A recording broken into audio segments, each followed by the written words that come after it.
नमस्कार दोस्तों, राधे राधे, जय श्री कृष्णा। दोस्तों, स्वागत है आपका फिर से इस चैनल पर। दोस्तों, सच्ची श्रद्धा से कमेंट में जय श्री राधे कृष्णा जरूर लिखें। दोस्तों, वर्तमान समय में हम जिस युग में जी रहे हैं उसे कलयुग कहा गया है। चारों युगों में कलयुग को श्रापित युग कहा गया है।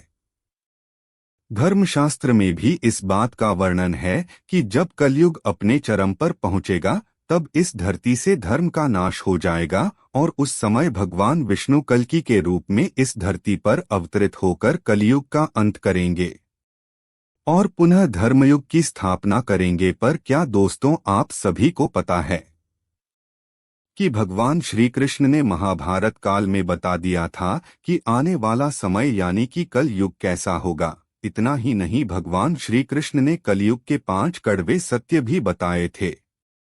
जो आज देखने को मिल रहे हैं वह कौन से हैं?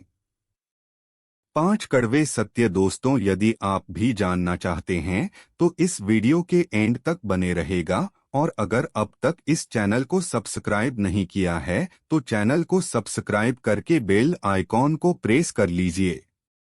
तो चलिए बिना टाइम वेस्ट किए शुरू करते हैं। दोस्तों, महाभारत काल में जब पांडव युद्ध क्रीड़ा में अपना सब कुछ गंवा देते हैं तब उन्हें बनवास जाना पड़ता है। बनवास जाने से पहले भगवान श्री कृष्ण से मिलते हैं और कहते हैं, हे भगवान, युद्ध क्रीड़ा में सब कुछ गंवा देने के बाद हम 5 भाई द्रौपदी के साथ वनवास जा रहे हैं। लेकिन जाने से पहले हम यह जानना चाहते हैं कि आने वाला युग कलयुग कैसा होगा। उस समय के मनुष्य कैसे होंगे, लोगों के विचार कैसे होंगे और मोक्ष की प्राप्ति कैसे होगी। पांडवों के मुख से यह सारी बातें सुनकर भगवान श्री कृष्ण थोड़ी देर सोच विचार करते हैं और फिर पांडवों से कहते हैं, पहले आप सभी बन जाइए और वन में जो भी आपको जो कुछ भी दिखे वह आकर मुझे बताइए, तब मैं आप सभी को इन प्रश्नों का जवाब दूंगा। अब भगवान श्री कृष्ण के कहे अनुसार 5 भाई वन में चले गए और वन में जो कुछ भी उन्हें दिखाई दिया उसे देखकर वह हैरान हो गए। उन्हें अपनी आंखों पर विश्वास नहीं हो रहा था। कुछ समय बिताने के बाद वह सभी भगवान श्री कृष्ण के पास लौटते हैं, लेकिन इस बार पांडवों के मस्तक पर शिकन था और वे किसी उलझन में पड़े नजर आ रहे थे। जब भगवान श्री कृष्ण ने उनकी ऐसी दशा देखी तो उनसे रहा नहीं गया और भगवान श्री कृष्ण ने कहा, आप सभी किस सोच विचार में मग्न है, हमें बताएं, अगर संभव होगा तो हम उसका समाधान अवश्य करेंगे। भगवान श्री कृष्ण के मुख से यह बात सुनकर पांडुपुत्र युधिष्ठिर ने हाथ जोड़कर उनसे कहा कि हैं माधव, हमारी शंका उन दृश्यों को लेकर है जो हमने वन में देखा। उनकी कल्पना हमने कभी सपने में भी नहीं की थी। तभी भगवान श्री कृष्ण कहते हैं कि आप सभी एक एक करके मुझे विस्तार से बताइए कि आपने वन में क्या देखा। इसमें सबसे पहले युधिष्ठिर कहते हैं, हे द्वारका नरेश, हम सभी 5 भाई वन में अलग अलग दिशाओं में भ्रमण के लिए निकल गए थे। जब मैं अकेला वन में भ्रमण रहा था तब मैंने 2 सूंड वाले हाथी को देखा। अब आप मेरी इस शंका को दूर कीजिए कि भला एक एक हाथी के 2 सूंड कैसे हो सकते हैं। अब अर्जुन की बारी होती है। अर्जुन बताते हैं कि उन्होंने एक ऐसे पक्षी को देखा जिसके पंखों पर वेद की रचनाएं लिखी हुई थी और वह मुर्दे का मांस खा रहा था। अर्जुन के बाद भीम बताते हैं कि उन्होंने वन में एक ऐसी गाय को देखा जिसने अपने बछड़े को जन्म के बाद चाट रही थी कि उसके शरीर से खून आने लगता है।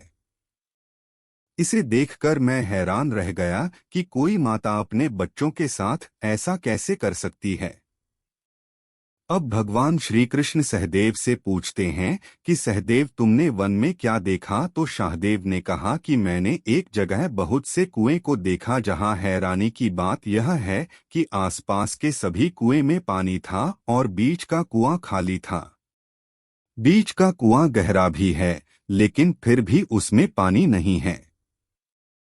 ऐसा कैसे संभव है? अब नकुल आगे बताते हैं कि वे जब वन में भ्रमण कर रहे थे तब उसने एक बड़ी चट्टान पर्वत से लुढ़कते हुए देखा। वह चट्टान कितनी ही बड़े वृक्षों और से टकराती है, लेकिन उसे कोई रोक नहीं पाता और अंत में एक छोटे से वृक्ष के स्पर्श से वह चट्टान रुक जाती है। अभी युधिष्ठिर भगवान श्री से कहते हैं कि है वासुदेव, हम भाइयों ने जो भी मन में देखा उसका सारा विस्तार आपसे बता दिया। अब आप हमारी सारी शंकाओं को दूर करते हुए हमें विस्तार से बताइए। तब भगवान श्री कृष्ण ने युधिष्ठिर से कहते हैं कि धर्मराज, जैसा कि आपने बताया कि आप 2 सूंड वाले हाथी को देखकर हैरान में पड़ गए हैं, लेकिन इसमें हैरानी की बात नहीं है, क्योंकि कलयुग में ऐसे व्यक्ति ही राज करेंगे जो बोलेंगे कुछ और करेंगे कुछ और, उनके मन में कुछ और, कर्म में कुछ और होगा। ये लोग शोषण करने का एक भी मौका हाथ से जाने नहीं देंगे या बस अपने ही हित की बात सोचेंगे। अब भगवान श्री कृष्ण अर्जुन से कहते हैं कि है पांडु पुत्र अर्जुन, तुमने वन में एक ऐसे पक्षी को देखा जिसके पंख पर वेद की रचनाएं लिखी हुई थी और वह मुर्दे का मांस खा रहा था।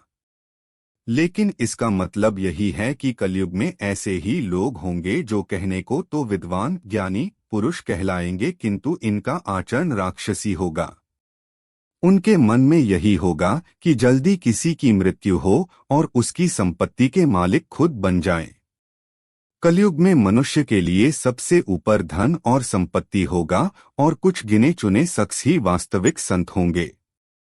इसके अलावा कलयुग में ज्यादातर इंसान अपनों को ही ठग कर आगे बढ़ने के विचार में होंगे।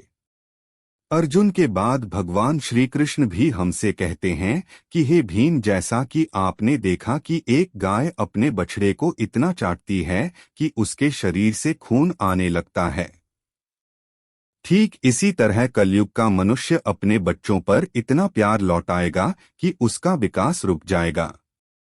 एक माता की ममता अपनी औलाद की मोहमाया और संसार में इस तरह बांध के रख देगी कि उसके बच्चे का जीवन नष्ट हो जाएगा।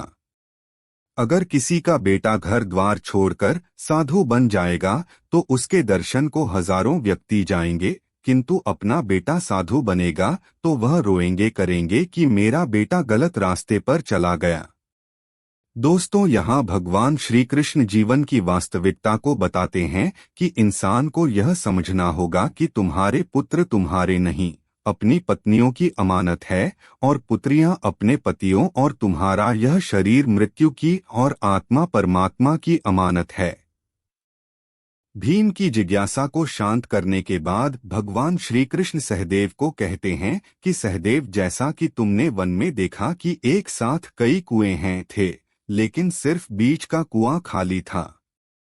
इसका मतलब यह है कि कलयुग में धनी व्यक्ति अपनी मन की खुशी के लिए विवाह उत्सवों में धन खर्च करेंगे, लेकिन अपने आस पड़ोस किसी गरीब को देखकर उसकी मदद नहीं करेंगे, फिर चाहे वह गरीब उनका सगा ही क्यों ना हो।